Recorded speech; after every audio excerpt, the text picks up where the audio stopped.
Hello, everybody, and welcome to Theology 101. Today we are going to look at the book of Jeremiah. The book of Jeremiah is the 24th book of the Old Testament. The Hebrew Bible has three sections: the law, prophets, and writings. The law contains the first 5 books of the Old Testament. The prophets is made up of 8 books divided into the former prophets and the latter prophets. The latter prophets include Isaiah, Jeremiah, Ezekiel, and the 12 minor prophets. The writings consist of religious poetry and wisdom literature. So Jeremiah is part of the latter prophet section of the Old Testament. Jeremiah is the largest of the 3 major prophets in the Hebrew scriptures. Jeremiah is often placed between Isaiah and Ezekiel in the Hebrew canon, although before in Jewish history, it was listed ahead of Isaiah and Ezekiel. Now, who was the prophet Jeremiah writing to? Jeremiah's writings were for Judah, referring to the 2 southern tribes. However, parts of the books are also addressed to Israel,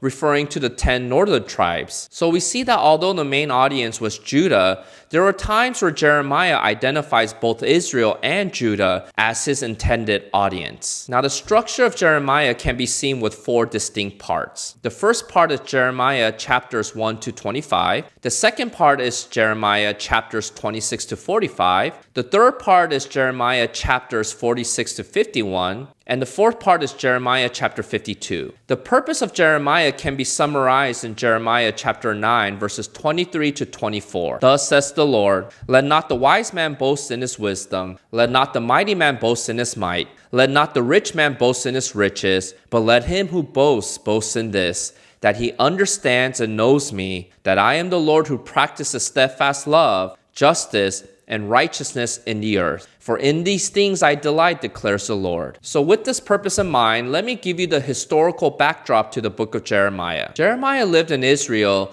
in the 7th and 6th centuries BC. His ministry was primarily to the people of Judah before, during, and after the Babylonian takeover of Jerusalem in 587 BC. Around 640 BC, Jeremiah was born in a town that was 2 to 3 miles away from Jerusalem from a family of priests. He began his public ministry in 627 BC, which lasted for about 40 years before he was exiled and went to Egypt. During the time of Jeremiah, Judah had been under Assyrian control. With the coming of Assyrian weakness during the rule of King Josiah, Judah was able to maintain its independence. At this point, Judah found itself in between the power struggle between Egypt and Babylon.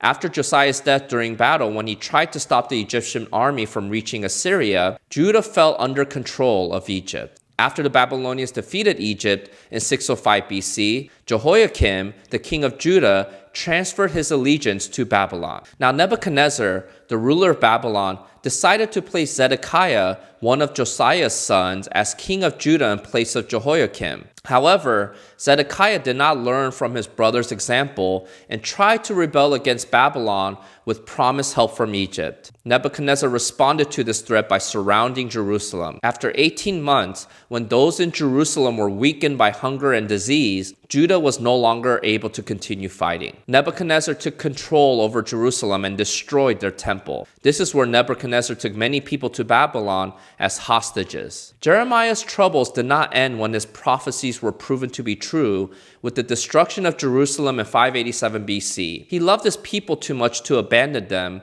so he decided to remain with them to help rebuild the nation. However, he was eventually forced to go to Egypt to escape danger from the Babylonians. With this historical backdrop in mind, let me go over some of the themes from Jeremiah. The first theme is knowing God. The book opens with God calling Jeremiah to be his prophet. God assures Jeremiah that he will accompany him in his life and calling. So we see Jeremiah's spiritual journey, which includes certain highs, such as when he experienced God's presence, or certain lows, such as when he was about to be lynched. Because of these highs and lows, Jeremiah asked how God could allow such trials to happen to him and Judah as a whole. Jeremiah became so disillusioned at times that he spoke as one for whom life had no meaning. Through Jeremiah, we see the conflicting experiences and emotions one encounters with knowing God. The second theme is that of justice and injustice. Among the prophets, Amos and Isaiah are most often associated with justice. However, Jeremiah is often overlooked as a prophet who preaches on social injustice. We see that Jeremiah was commissioned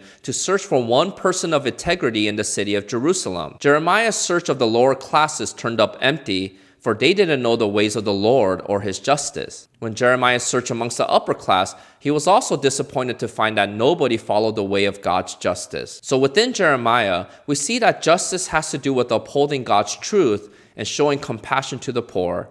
Unfortunately, Jeremiah did not find any person, whether rich or poor, following the standards of God's justice in Judah. The third theme in Jeremiah is that of unfailing love. The Hebrew word hesed is understood as covenant loyalty. This word is used to describe God's covenant loyalty to his people. This aspect of God is seen throughout the book of Jeremiah, primarily with the metaphor of a marriage. God speaks of his relationship with his people as beginning happily like a honeymoon. This affection, though, did not last. Israel grew distant to the point of chasing other lovers, namely idols. Yet Yahweh continued in his unfailing love by pursuing after Israel and inviting them back to him. God's unfailing love for his people is demonstrated in his many promises to them. He will make good on his gift of land, for example, and even when they are removed from it because of their sin, he will eventually return them to it. So we see that God, who made his unconditional covenants with Abraham and David, will continue to remain faithful to his covenant to Judah, even though they continually abandon him for other gods. Thus, God causes people to no longer trust in their wisdom, might,